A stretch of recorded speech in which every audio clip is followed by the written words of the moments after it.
saya akan membahas tentang menuntut ilmu, ya, melanjutkan pembahasan Ahad yang lalu, menuntut ilmu, dan Pak Mu'alif mengusulkan supaya saya membahas menuntut ilmu ini secara berseri. Saya mencoba menurutinya, nggak tahu nanti sampai berapa episode. Pagi ini saya ingin membahas ilmu yang paling utama yang kita cari, yaitu mengenali Allah.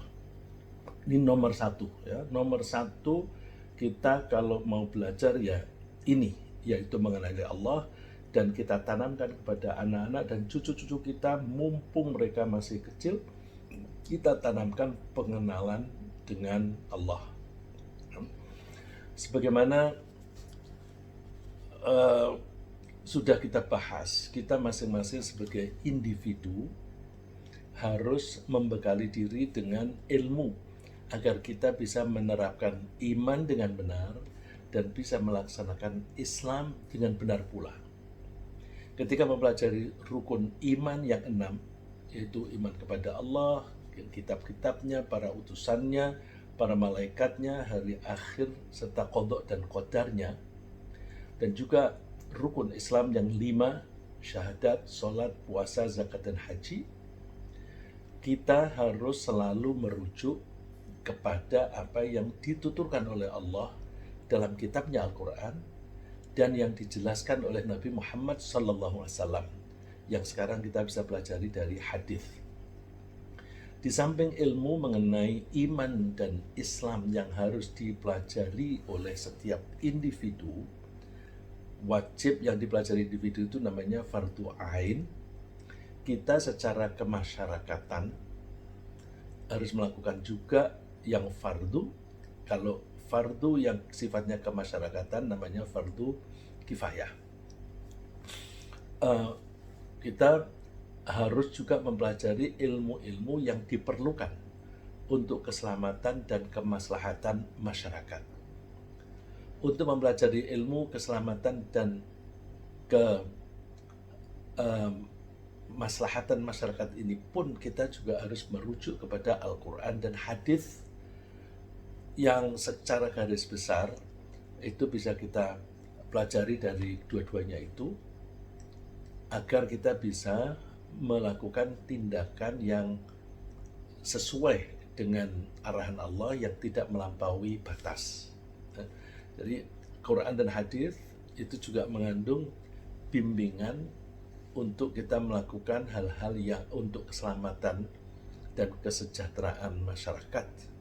Tapi garis besarnya ada di sana, kemudian detailnya dan teknis pelaksanaannya kita bisa mengembangkan sendiri sesuai dengan kondisi dan situasi. Asal masih sejalan dan tidak bertentangan dengan Al-Quran dan hadis. Jadi misalnya untuk mengimplementasikan ajaran Quran dan hadis dalam hubungan antar manusia untuk keselamatan kesejahteraan manusia, kita bisa mempelajari ilmu ekonomi, ilmu perdagangan, ilmu ekspor dan import. Dalam Al-Quran dan hadis itu hanya garis besar. Kemudian teknisnya kita gali sendiri, kita bisa mempelajari ilmu-ilmu untuk aplikasinya. Cuma kita jangan lupa selalu merujuk ke Quran dan hadis, karena buku-buku yang kita pelajari tentang ekonomi dan perdagangan tidak semuanya sejalan dengan Quran dan hadis. Nah, kemudian kalau kita perhatikan rukun iman dan rukun Islam dan juga tindakan-tindakan yang diperlukan untuk keselamatan dan kemaslahatan masyarakat, kita bisa tarik benang merah dan mengambil kesimpulan bahwa semua itu intinya pada Allah. Ya. Inti semua ilmu keimanan, ilmu tentang keislaman, ilmu tentang kemasyarakatan itu kalau kita mau belajar sentralnya itu di Allah. Karena apa? Karena Allah lah yang menciptakan, merawat, dan mengatur alam raya ini.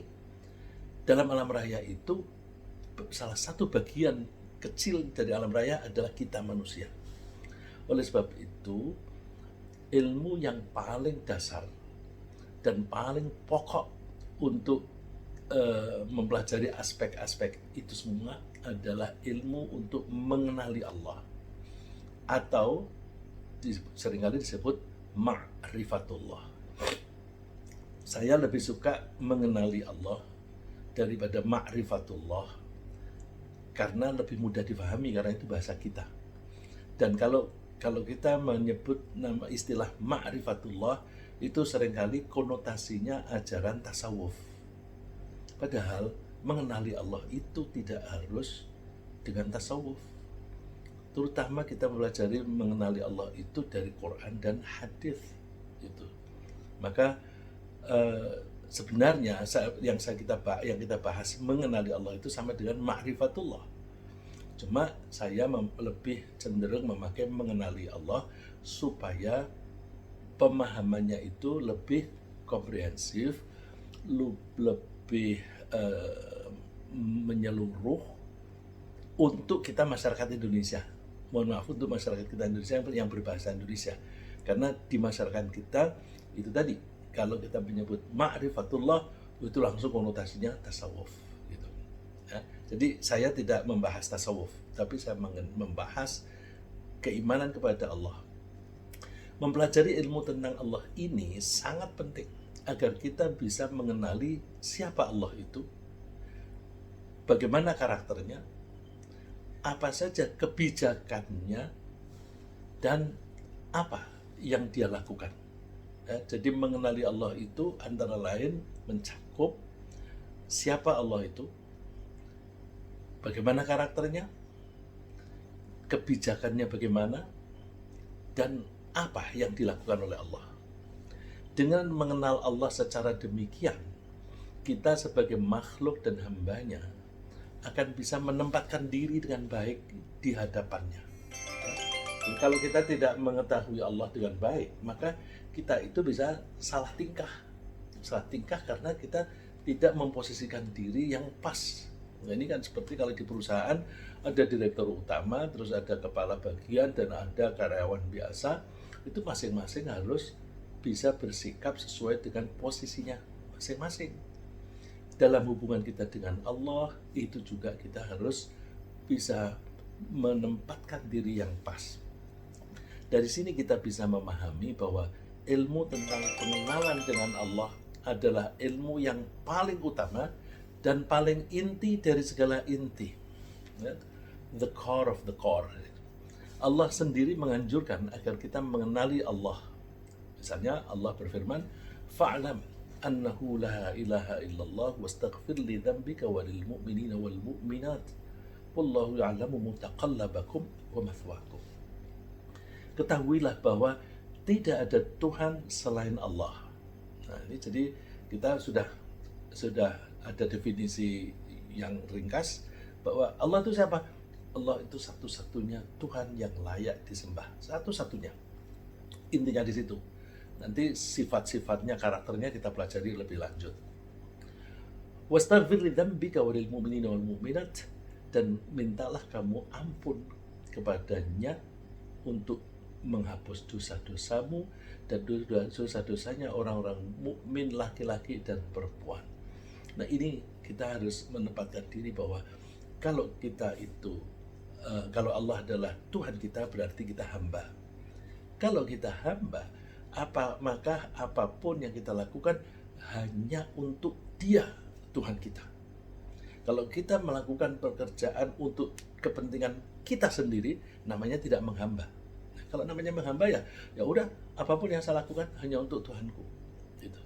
Tapi nyatanya sehari-hari kan ini kita itu lebih cenderung ke egoistik. Ya apa-apa untuk aku melakukan sesuatu karena keinginanku, hasilnya untuk aku, jadi dari aku untuk aku. Enggak, mestinya tidak begitu. Dari Allah, kita ini dari Allah, dan kita lakukan apapun untuk Allah, mestinya seperti itu. Tapi karena kita ini seringkali khilaf, seringkali belum paham dan sebagainya, dan seringkali itu emosinya atau hawa nafsunya lagi naik, Lalu ada kekurangan-kekurangan dari kita, maka kita perlu mohon maaf. Dan mohon maafnya itu tidak hanya untuk diri kita, tapi juga untuk teman-teman kita muslim, mukmin yang laki-laki maupun perempuan.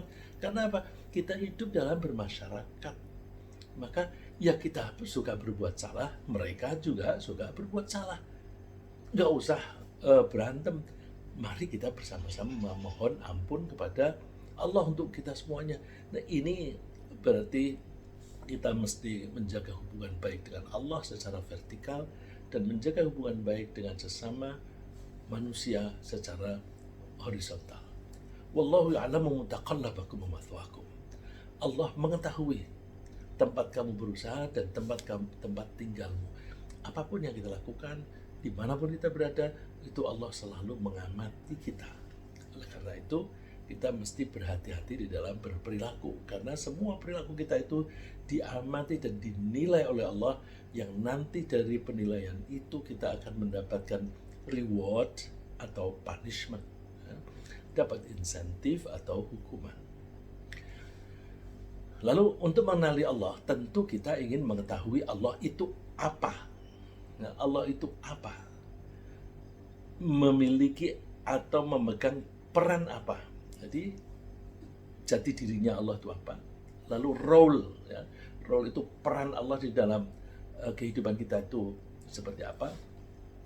Dan bagaimana karakter dan sifat-sifat Allah serta apapun yang kita kerjakan itu harus kita kenali dengan baik. Tapi kita harus menyadari bahwa dalam belajar kita memiliki banyak sekali kekurangan dan kelemahan. Ini harus kita pegang.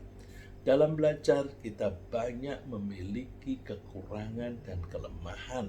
Oleh karena itu ketika kita belajar untuk mengenali Allah, kita menggunakan perangkat indera dan akal hanya untuk mempelajari hal-hal yang terjangkau dengan menggunakan alat tersebut. Ya, saya ulang ini supaya kita nggak salah, bahwa kita untuk belajar diberi equipment, diberi alat sarana oleh Allah. Nah, alat yang utama adalah indera dan akal, penglihatan, pendengaran, perabaan dan sebagainya, dan akal. Karena dengan kita melihat, mengamati atau mendengar, lalu terus informasi itu diteruskan ke akal kita, diproses, kemudian hasilnya akan diteruskan ke jantung kita, apakah jantung itu tetap tenang atau bergetar itu. Nah, itu semuanya ada keterbatasan. Maka kita harus menyadari keterbatasan itu, dan kita jangan melampaui keterbatasan itu. Kita mesti menyadari kelemahan-kelemahan kita sendiri, dan karena itu kita mesti membatasi sampai batas-batas kemampuan kita sendiri. Misalnya kemampuan mata kita untuk melihat sangat terbatas. Kita tidak bisa melihat benda-benda yang sangat kecil, seperti misalnya kuman. Kuman itu kecil sekali, kita tidak bisa melihat. Kita juga tidak bisa melihat benda-benda yang transparan atau tidak berwarna, seperti gas. Itu kita nggak bisa melihat. Api yang pembakarannya sempurna. Api itu kalau pembakarannya tidak sempurna, warnanya merah.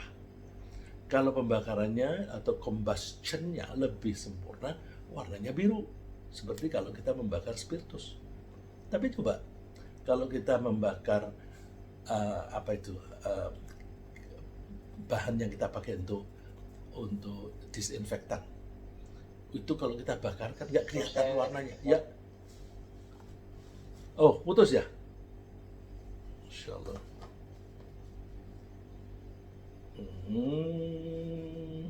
Masya Allah. Ini coba connecting lagi. Ini dia.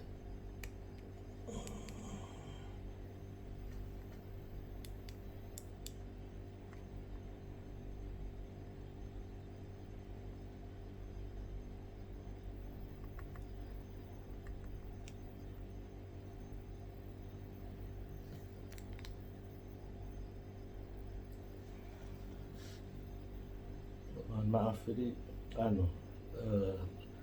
wifi-nya lemah sekali.